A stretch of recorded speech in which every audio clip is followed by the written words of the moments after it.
Asiento.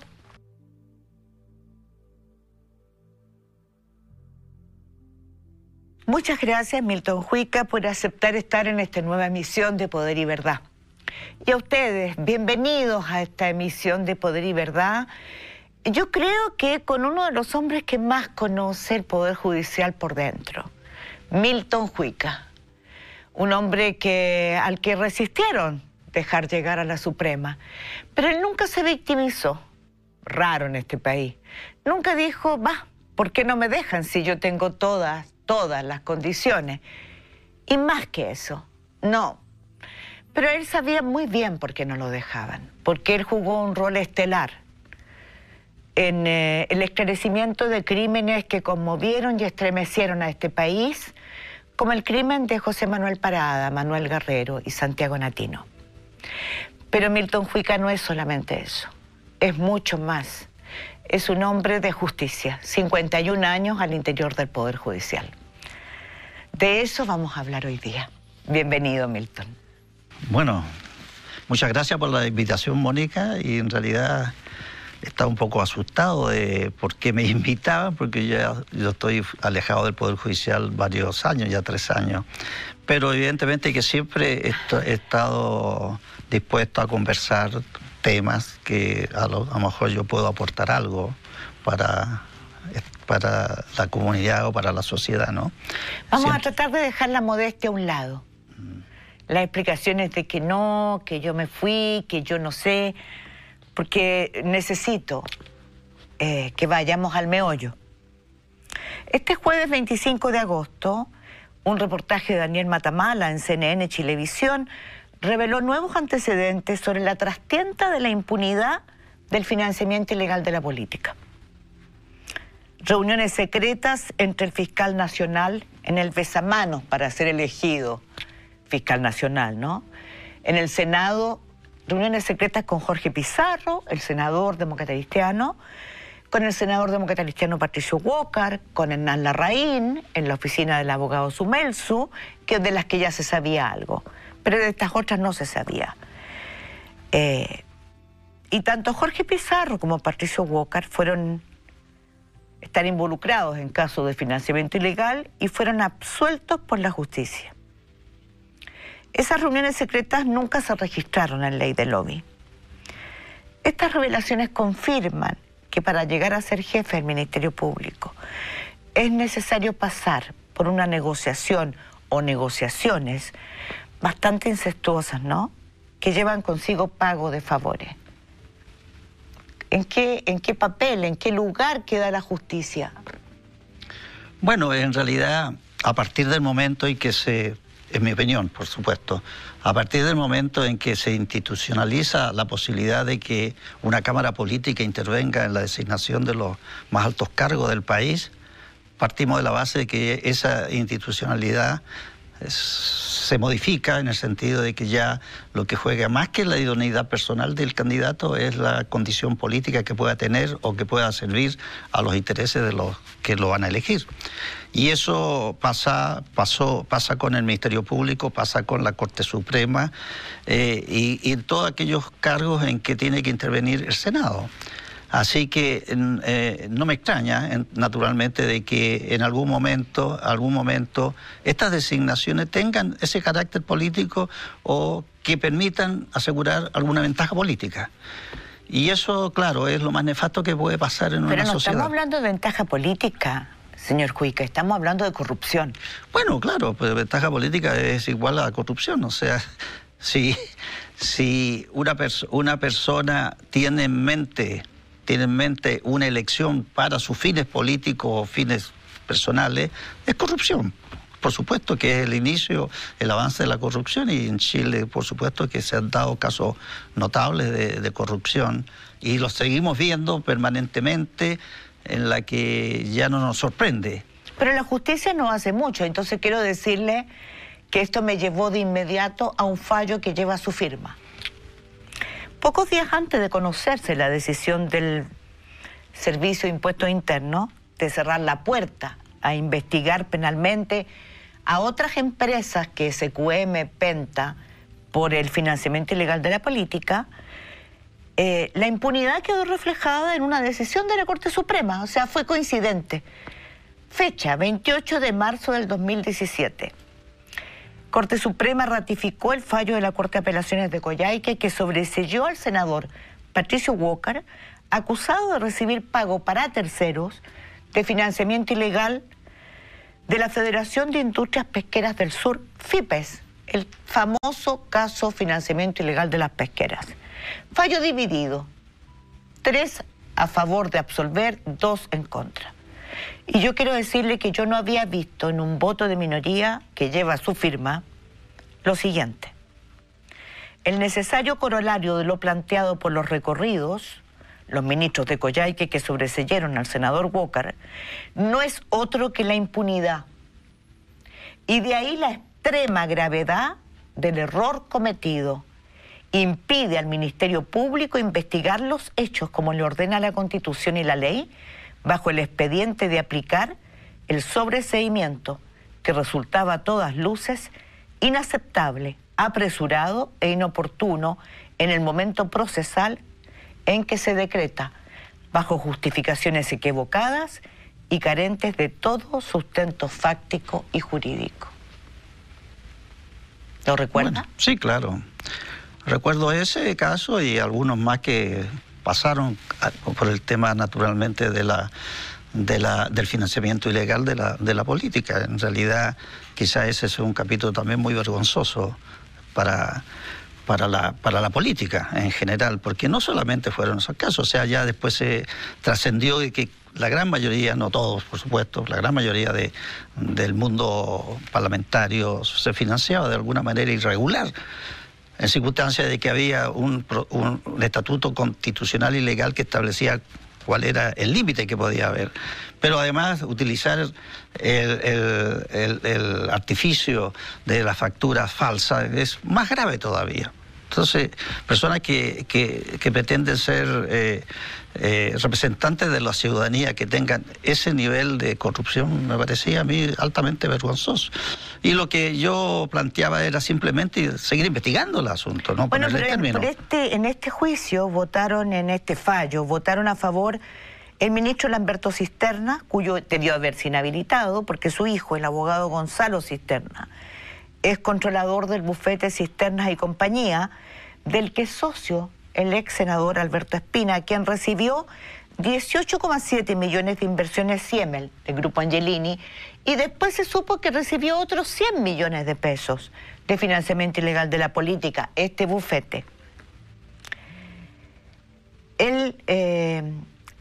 Inversiones Siemel rectificó ese pago, o sea, de hecho asumió que los trabajos no se habían hecho. O sea, aquí no estamos hablando de supuestos, estamos hablando de hechos fácticos que ocurrieron. Y también votó a favor el presidente de la Corte Suprema, Haroldo Brito, en ese momento. Junto a usted votó en contra el ministro Dam. Sí. ¿Por qué votaron a favor Cisternas y Haroldo Brito? Bueno, eso habría que preguntárselo a ellos, porque naturalmente cuando uno llega a un acuerdo, trata de buscar un acuerdo frente a la resolución de un conflicto en un recurso, en este caso se trataba de un recurso de queja, evidentemente se conversa, se estudia, se dan las razones, y a mí me pareció, siempre me ha parecido, porque yo siempre voté por la investigación y por los desafueros de las personas, porque también acordémonos de que muchas personas se les pidió el desafuero y fueron rechazados por la Corte Suprema, en la que ya había una sensación de decir que podría, el argumento que existía de que podría haber la posibilidad de que las mayorías políticas pudieran alterarse habiendo tantos parlamentarios desaforados y no podían ir al tribunal. Y se creó una sensación así de decir, no, ¿pero de esa ayuda. es una excusa? ¿Ah? ¿Esa es una excusa? Por supuesto que sí, por supuesto que sí. O sea, en una etapa tan difícil de la sociedad chilena era lo que tenía que demostrar el Poder Judicial, en mi opinión. ¿Le trajo algún problema ese fallo suyo? ¿Escribir eso porque usted lo redactó.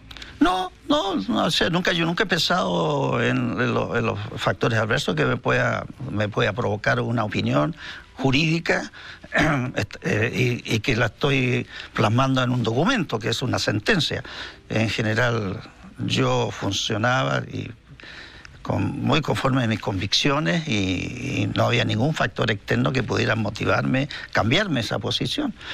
Pero en esa época era evidente que los procesos del financiamiento irregular de la política era un suceso delicado, grave, pernicioso para la sociedad chilena, y me parecía que había que ejercer, por quienes tenían la responsabilidad de hacerlo, el mayor rigor, que yo no vi. Pero no se vio ese rigor. Por supuesto que no, pero hasta este momento ya no se vio y no se dio. No se vio. Y no se dio, no simplemente. Lo que se dio fue la impunidad. En general hubo una impunidad en esa parte. Que bueno, eso responderán a aquellas personas que estuvieron en esa posición. Pero es que el daño ya está hecho. Yo recuerdo también una experiencia, porque en esa época yo pasaba a formar, era la persona que estaba de vocero de la Corte Suprema. Y en una vocería expresé que a mí me parecía delicada la situación y me parecía muy delicada que parlamentarios a quienes la sociedad le había entregado un mandato para actuar correctamente y legalmente, estuvieran metidos en estas situaciones tan deshonestas, ¿no? Y expresé que a mí me parecía, yo no podría estar con una persona de esta naturaleza. Eso motivó un reclamo muy fuerte del Senado completo. Mandó una carta a la Corte Suprema denunciándome de que yo había sido muy descortés con el mundo parlamentario. Y se la mandaron al presidente, y el presidente me la mostró y le dije, bueno, llévala al pleno, porque si me están denunciando por haber actuado de esta manera. No, es que al presidente de la Corte Suprema. El presidente de la Corte Suprema. Y a mí me parece, yo mantengo lo que estoy diciendo. Si actué en esa vocería y si el pleno estima que fue incorrecto, bueno, llévenme al pleno. Y el presidente consultó con la persona que le mandó la carta, que era el presidente del Senado, y el presidente no dijo, si era para que ustedes sepan nomás, no lo lleven más allá. Un téngase presente. Téngase presente. Y ahí quedó la carta. Por último, el presidente me la entregó a mí, yo la tengo en mi poder, la carta del Congreso Nacional, del Senado, en que reclamaba de mi ¿Quién era el presidente del Senado en Saldívar. ese momento? Andrés Saldívar. Andrés Saldívar. O sea, fue muy fuerte la carta que mandaba. ¿Lleva la firma de él? Sí, la firma de él. Bueno, esto me hizo recordar que usted, cuando asumió Sebastián Piñera, usted no concurrió a saludarlo. No. ¿Por qué no fue? Porque no correspondía. En mi opinión.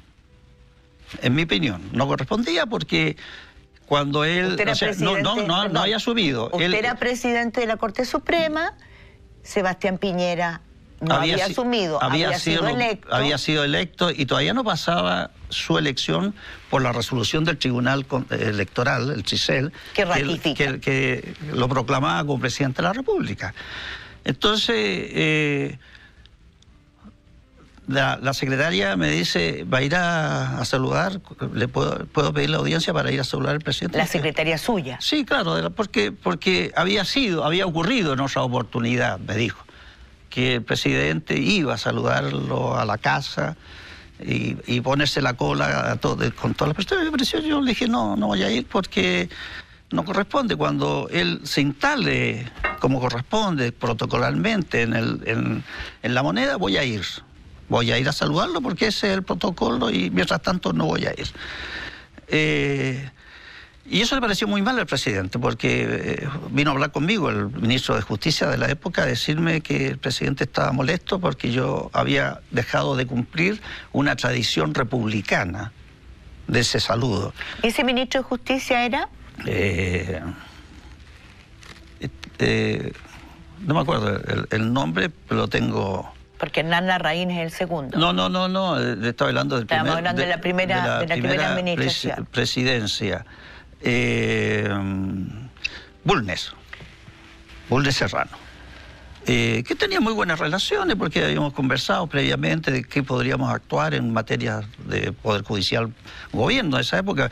pues, el presidente Piñera había estado en una reunión que teníamos las Cortes Supremas antes, cuando como candidato, y había prometido muchas cosas que eran muy interesantes, cosas que no cumplió, por supuesto, posteriormente. Y me manifestó su malestar. Le dije, pero usted me habla de tradición republicana. ¿De qué república? Le dije yo, si venimos saliendo de una dictadura. No la conozco como tradición republicana. Y me lo representó también el presidente cuando fui a saludarlo. Le dije, mire, presidente, tengo muchas razones para decir por qué no vine, pero no correspondía que viniera. Bueno, ese ha sido mi carácter, a lo mejor. Bueno, después, con sorpresa, me di cuenta de que también posteriormente los otros presidentes de la Corte Suprema en la misma situación fueron a saludar al presidente. Pero a mí me parecía que no correspondía. Siguiendo con lo anterior, el caso Penta, que fue otro caso de los muy conocidos por financiamiento ilegal de la política, que terminó también casi en completa impunidad, Carlos Alberto Delano afirmó que era víctima de una injusticia porque se autocalificó como una máquina de dar empleo. La verdad es que Carlos Gajardo probó en los tribunales, el ex fiscal, que fueron una máquina de defraudar al fisco, ¿no? Por los forward, sobre todo, los millonarios forward. Gerardo Varela, el empresario, quien fue ministro de Educación del presidente Piñera, lo comparó con Gabriela Mistral y dijo, recibió el pago de Chile. ¿Qué le parece a usted? Bueno, sorprendente por decir algo, pero no conozco los detalles, no tengo los recuerdos para precisar mayor cosa, pero evidentemente una respuesta sorprendente. Se lo digo porque Delano no tenía impecable actuación anterior, cuando solo recibió castigos mínimos, ¿no?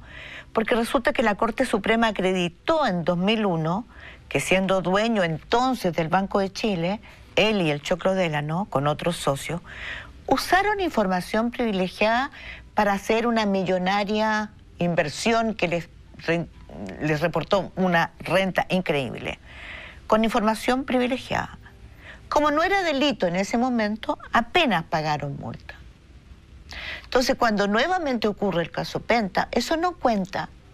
Esa es la situación en la que estamos en Chile. Bueno, yo conozco bastante a Carlos Gajardo y creo que hizo un trabajo excelente en su investigación. Pero evidentemente que debe haber habido una presión muy fuerte respecto de su trabajo, porque fue obligado, en mi opinión, a renunciar. Finalmente renunció, habiendo hecho un trabajo extraordinario. Recuerdo porque él fue a conversar conmigo después, posteriormente, sobre su situación, y me di cuenta de que él había estado con un grado de presión que no podía resistir trabajar en esas condiciones. Y eso es muy delicado dentro de una administración de justicia. El Ministerio Público está concebido para actuar con independencia y con imparcialidad, con un grado de objetividad en las investigaciones, sobre todo tratándose de los casos de mayor gravedad. Y por eso que le digo, no me sorprende que eso haya ocurrido. Bueno, ahora entendemos más, ¿no? Después del reportaje de CNN y de Daniel Matamala, Chilevisión, había un compromiso, ¿no? En el caso suyo, FIPES, había un compromiso de cerrar. Patricio Bócar se reúne con el fiscal nacional. En el caso del senador Jorge Pizarro, no se persevera, había un compromiso. Pero hay otros. Porque fíjese que recordé el caso de Gabriel Saliasnik, que él defiende a Iván Moreira. Iván Moreira, él dice que usó facturas falsas, ¿no?, para obtener financiamiento del raspado de la olla de Penta. Sí, me acuerdo perfectamente del caso de... Y pierde en el desafuero, pero por 9 votos contra 8. Esos 8 votos fueron considerados un triunfo, porque la justificación de esos 8 votos abrieron el camino para que después se dijera que esto no era un delito, que era solo una falta administrativa. Y Gabriel Saliasnik se adjudicó la creación de esa teoría. Bueno, en general las votaciones para decidir una cuestión en un tribunal colegiado pasan por muchas variantes. Una de ellas es que se logra la mayoría nada más. Y lograr la mayoría lo que manda es la sentencia. Los votos disidentes no cuentan. Quedan para la historia nada más. Bueno, pero por supuesto que puede utilizarse de alguna manera para hacer una defensa posterior. Pero en general, haber logrado ese desafuero revelaba lo grave que era la situación. Porque hay una... Desde luego, yo soy de la teoría de Sergio Muñoz. El desafuero no debería existir, no debiera haber este desafuero que hace una desigualdad con cualquier persona. O sea, no debiera existir fuero. Claro, por supuesto, no debería ser. O sea, las personas van a los tribunales como cualquier otro individuo, no tiene por qué haber este estatus tan especial.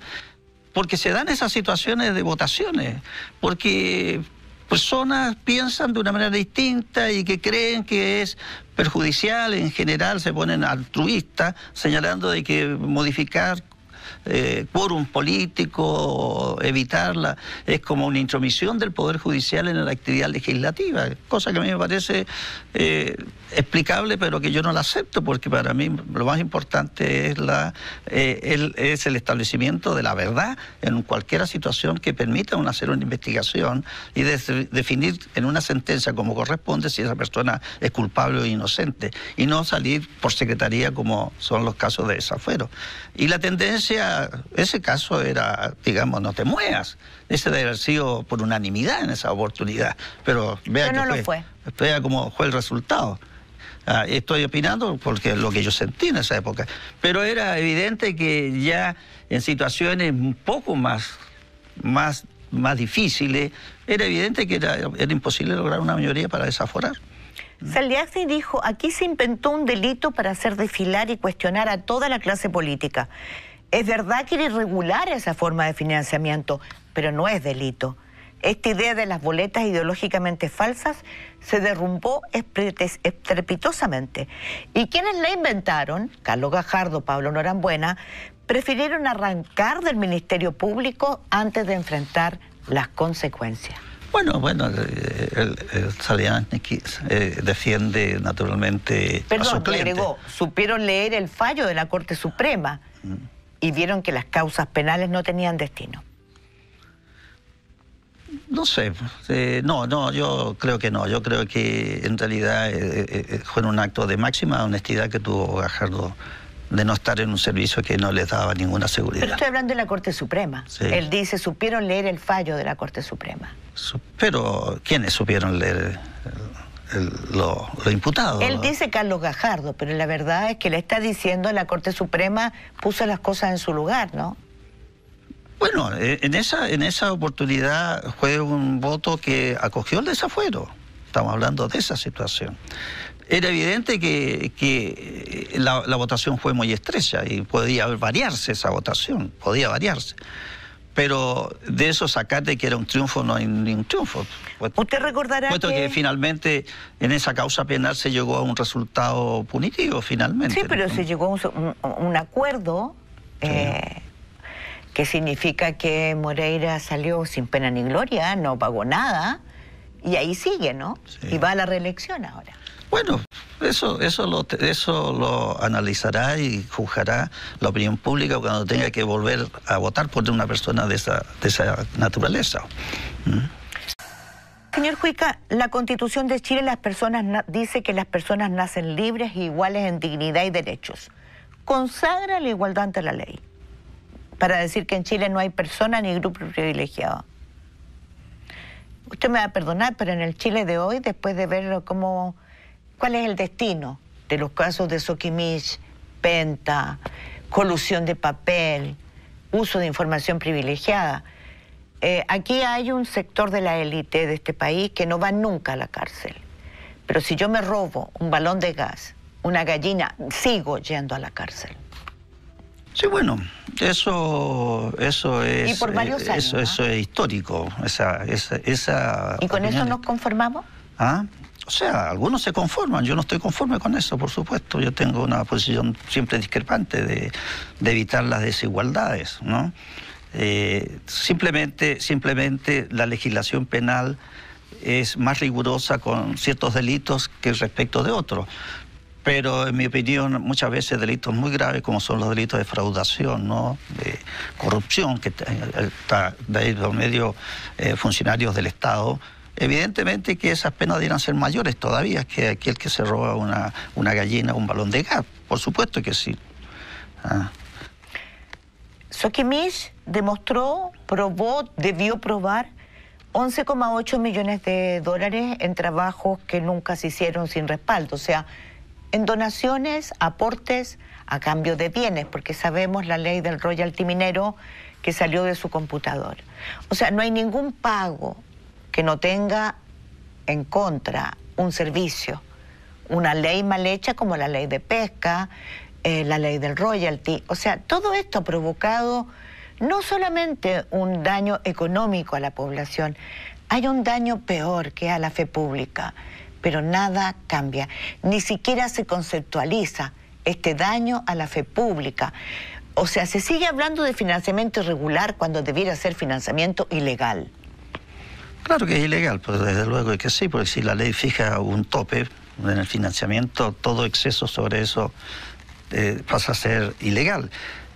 Lo que pasa es que solamente ahora último se ha modificado un poco la parte punitiva, pero en otros países una persona que es elegida irregularmente pierde el cargo, simplemente. Aquí en Chile eso todavía no se da. Y por supuesto que eso no está bien, no está bien. Y habla mal de la clase política. Bueno, y estamos viendo las consecuencias. Hoy por hoy los estallidos sociales que hemos observado, el reclamo de la gente pasa porque ya no creen en la política. Porque la corrupción le llegó hasta aquí. Bueno, claro, y eso es muy grave porque si estamos esperanzados en una sociedad democrática, social, tenemos que contar con gente que sean también honestos, y que cumplan adecuadamente sus funciones. Y si el poder le ejerce personas que tienen denuncias de corrupción, evidentemente que la cosa va mal. La consideración de una democracia pasa por gente de primera calidad, y eso Chile no lo ha tenido actualmente, hay una decadencia. Ahora, yo siempre sostengo de que el mejor sistema es el sistema democrático. Y el sistema democrático se basa también en partidos políticos, pero partidos políticos que cumplan un verdadero rol dentro de la sociedad. Y determinados estándares. Por supuesto, estándares mínimos. ¿Estamos viviendo una decadencia hoy por hoy en la democracia y en la política? Por supuesto, hay una decadencia total en el sistema político chileno y en el sistema social chileno. Si uno buscara la justificación de las protestas que fueron tan masivas, ¿no? Tiene esta explicación, pero esto revienta finalmente porque ya la sociedad no resiste este nivel de corrupción que hay en este país. Bueno, casi todos los entendidos, incluso los empresarios asumen que aquí en el fondo están todos los escándalos que empezaron con la Polar hacia adelante, incluyendo el lucro en la educación, que tampoco han sido castigados. Y la justicia, ministro Huica, exministro Huica, ¿qué pasa con la justicia? Bueno, la justicia tiene hartas cosas al debe, por supuesto, y por lo tanto si estamos inmersos en una época en que estamos para cambiar ciertas institucionalidades a través de una nueva constitución política que por primera vez está ejercida por el pueblo, ¿no? Llamémoslo así, en un sentido rico del pueblo. Evidentemente que hay que hacer modificaciones para tener una mejor justicia, porque hay situaciones que hay que modificar claramente desde el punto de vista de un diseño de un poder judicial mucho más abierto a la sociedad, mucho más transparente, y el que esté conformada por gente idóneas y que tengan el máximo de transparencia. Pero no es así.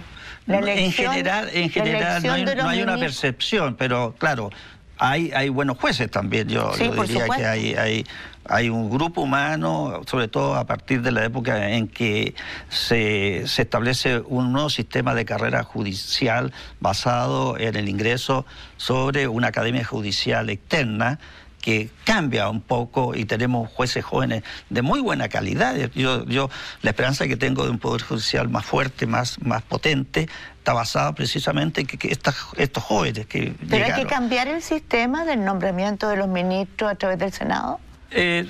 O sea, hay que cambiar este sistema. El tema es saber cómo lo cambiamos, porque no hay recetas mágicas para establecer fórmulas de nombramiento del funcionario judicial y de cualquier funcionario de importancia en el país que nos dé la seguridad de que el sistema ha sido un sistema transparente, ha sido un sistema que busca el mejor candidato, el que sea más idóneo para el cargo. Y eso pasa porque, lamentablemente, la injerencia política del Senado especialmente, en la designación y del gobierno que busca el empate generalmente en la designación de las personas, pasa porque se decae la calidad.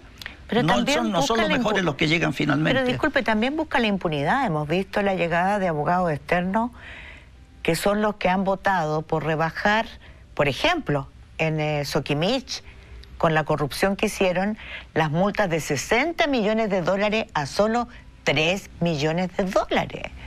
O sea, son abogados... ¿Usted me habla de abogados externos o abogados integrantes? Abogados integrantes. Los abogados integrantes, porque los abogados externos, o sea, pueden ser los ministros externos. Pero abogados integrantes. Bueno, el abogado integrante es una institución que hace decaer notablemente la independencia y la imparcialidad de los tribunales de justicia, y es una institución que debe desaparecer. ¿Por qué no se acaba? Lo he escuchado hace tanto tiempo. ¿Por qué no se acaba? Porque hay poderes fácticos en estas cosas, pues sí es cierto. ¿Cuáles son los poderes fácticos? Bueno, porque el abogado integrante, en general, no hablo por las personas, hablo por la institución del abogado integrante. Pues el abogado integrante tiene una forma de designación que son nombrados por 1 año o por 3 años para la Corte Suprema, y que es elegido principalmente por el Ministerio de Justicia o por el Presidente de la República. Y por supuesto que esas personas en realidad tienen esa desventaja respecto del juez titular, que siendo nombrado ya nadie los puede mover de ahí. Pero si una persona está basado su desempeño en y la su mantención anuencia de la autoridad política, en el comportamiento que hace él con respecto a los fallos, bueno, eso tiene un sesgo de falta de independencia, falta de imparcialidad. Y yo estoy hablando ya por ahí por el año 2010, que hicimos unas primeras jornada de reflexión, en la que analizamos el tema y planteamos la necesidad de que eso tenía que terminar, lo de los abogados integrantes. Porque no soluciona el problema y porque crea una imagen que distorsiona, digamos, el sentido de la imparcialidad de los jueces. Una pregunta de verdad precisa. Lo plantean desde el 2010, me consta. Lo vuelven a plantear cada vez. ¿Quién se opone? Bueno, imagínense usted el poder que se le otorga al presidente de la República y que puede designar todos los años jueces a su voluntad. Naturalmente basado en una lista que le manda la Corte Suprema, terna que le manda la Corte Suprema. Bueno, ¿a quién va a elegir ese presidente de la República o ese ministro de Justicia? A personas, porque a todas las personas le buscan un sesgo. ¿Qué sesgo tiene este candidato? Bueno, a usted también le buscaron sesgo. Bueno, por supuesto que sí. Le bloquearon su ingreso a la Corte Suprema durante varios años. Eso es una cuestión que uno tiene que asumir como juez. O sea, yo quiero ascender, tengo que postular. O sea, usted sabía que si esclarecía el caso de Degollado, no iba a subir a la Suprema. No, nunca lo pensé. ¿Nunca lo pensó? Ni me puse en ese caso, nunca lo pensé. O sea, cuando yo estoy trabajando en una cuestión como juez, yo hago mi trabajo profesionalmente y no pienso en... ¿Tuvo amenazas? ¿Ah? ¿Tuvo amenazas? Sí, por supuesto que tuve amenaza y no fue una investigación fácil porque tuve también muchos problemas en la investigación y claro... ¿Tuvo espionaje al interior de su tribunal? Puede que sí, no estoy seguro de eso, pero evidentemente que era incómodo para el sistema que yo estuviera haciendo una investigación de esa naturaleza. Es que más que incómodo, usted estaba descubriendo que ni más ni menos que el jefe de Carabineros anterior y el actual estaban vinculados directamente al ocultamiento de las pruebas. Así era, pero era la cuestión, o sea, yo cuando terminé... Usted estaba descubriendo un grupo criminal que actuó al margen de la ley y que asesinó a muchas personas. Bueno, claro, pues, sí, la dictadura produjo, ya sabemos lo que produjo, ya no... ¿Usted cree que lo sabemos, ministro? ¿De qué? ¿Sabemos realmente lo que produjo la dictadura? O sea, desde el punto de vista de los detenidos desaparecidos, sí. Acuérdese que eso también era resistido. Hoy por hoy ya casi ni la derecha más ultra puede negar de la existencia de detenidos desaparecidos, pero en una época sí se negaba. Y casi ya todavía en época de democracia. Fue muy difícil convencer finalmente de que los hechos existieron como tal. Bueno, había mucho de burbuja en estas materias. Yo no estaba en una burbuja, no sabía lo que pasaba. En un país en que es terrible. Bueno, si uno quisiera volver a la memoria, hay que leer siempre el informe Reti. Claro, es que existe una red de tráfico de influencia que opera para designar fiscales y jueces que intercambian favores a costa de la independencia urgente, necesaria, que debiera tener el sistema de justicia, y que salir de estas prácticas no va a ser fácil. ¿Usted cómo se sentía allá adentro? ¿A dónde? Adentro del sistema de justicia.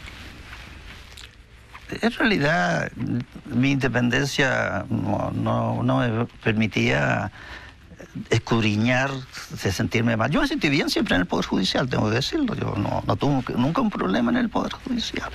Trabajé bien, ni con mis compañeros, ni con nadie, ¿no?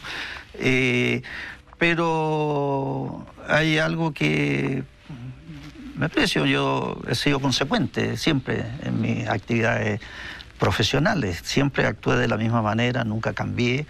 Y eso puede ser bueno, puede ser malo, depende del punto de vista de cómo se mire, ¿no? De alguna manera, ser independiente muchas veces crea un cierto conflicto de otros. A otros le puede crear conflicto. A mí nunca me creó conflicto. Yo sabía que era difícil que me pudiera ir bien. Por ejemplo, ser ministro de la Corte Suprema, tenía que verse primero el obstáculo que era la misma Corte Suprema, que tenía que ponerme, que era también harto difícil. Era una Corte Suprema puesta por la dictadura, ¿no? Acuérdese. Y también sabía que era muy difícil conseguir la posibilidad de que el presidente y el Congreso y el Senado me pudieran ratificar. No que lo mirara como algo imposible, pero sabía que era algo difícil. Ahora, eso tampoco podría influir en mí para ser consecuente con esas personas que pudieran definir mi futuro. Para nada. Nunca hice nada. No tiene nada de que arrepentirse. Yo nos fui de aquellos ministros que iban al Senado a dar un examen. No fui de esos ministros. Eso pasó mucho tiempo después en que el Senado pidió que fueran los ministros a dar examen de conducta ya. No, yo no fui, simplemente. El Poder Judicial es bastante reacio a aplicar medidas disciplinarias en su interior. Ha habido casos dramáticos, ¿no? En Rancagua tuvo que llegar al escándalo y explotar. En casos de tribunales de familia con el Sename también. Hay displicencia en algunos casos. ¿Por qué? Es que hay un tema de fondo con el tema disciplinario y eso pasa necesariamente, para hacer una pregunta, es decir, cuando los funcionarios se comportan de manera inadecuada, ¿no? Y incumplen sus deberes y labores, existe un sistema disciplinario que está muy cuestionado dentro del mismo Poder Judicial, porque los funcionarios perciben de que no se persigue de la misma manera a todos de la misma manera. Hay personas que... Y eso porque se hace de dentro la persecución disciplinaria, la investigación disciplinaria. Lo que se está luchando, incluso la Corte Suprema está tratando de evitar de que sea internamente, disciplinariamente, que funcione, porque el régimen disciplinario ha dado para muchas cosas, para sacar a personas que molestaban, para sancionar a jueces que eran díscolos, y muchas veces para no sancionar a jueces que habían cometido cositas, meter las manos en cositas que no correspondían. Entonces, claro, el régimen disciplinario sirvió para exonerar a muchos jueces que tenían una tendencia, digamos, contraria al régimen militar, por ejemplo, ¿no? Eso se hacía por el régimen disciplinario. Y por tanto hay un gran cuestionamiento sobre la independencia de los jueces por un régimen disciplinario. Eso que hay que regularlo y mejorarlo. Ahora, a pesar de todo, han habido casos de jueces que han sido sancionados y expulsados del Poder Judicial. Incluso el caso inédito de un mismo ministro de la Corte Suprema que fue exonerado por la misma Corte Suprema, caso inédito, nunca había ocurrido. O sea, yo no generalizaría que siempre fue así. Yo recuerdo de muchas sanciones muy justificadas de ministros y jueces que realmente cometieron hechos casi delictivos, ¿no? Pero en general hay una cuestión muy que pesa mucho dentro del Poder Judicial respecto de cómo funciona el régimen disciplinario. Antiguamente incluso era casi secreto el trabajo. Hoy por hoy se trata de dar también un debido proceso a aquellas personas que son llevadas al proceso disciplinario. Yo confieso que ese es un tema re complejo, muy complejo, que tiene que resolverse según sea el sistema judicial que se quiere implementar a partir de la Constitución política. Señor Juica, en el 1973, la cobardía de la Corte Suprema, la cobardía de asumir, incluso darle el aval de legalidad a la Junta de Gobierno, de no aceptar los recursos de amparo, de que el presidente aceptara seguir funcionando con todas las restricciones, como si el Poder Judicial existiera, avaló un régimen de muerte. Uno tiene derecho a preguntarse, ¿cómo estamos hoy día? ¿Qué características han cambiado para que esa Corte Suprema, para que esos tribunales de justicia podrán asumir con coraje la defensa de la democracia en Chile? Es difícil vaticinar algo que no está pasando en estos momentos. En este momento estamos en una democracia débil, en todo caso, cuestionada también por algunos, pero mal que mal es una democracia. Y debilitada en todo el continente. Bueno, no nos metamos con el vecindario, que también es complicado ese entorno. Pero claro,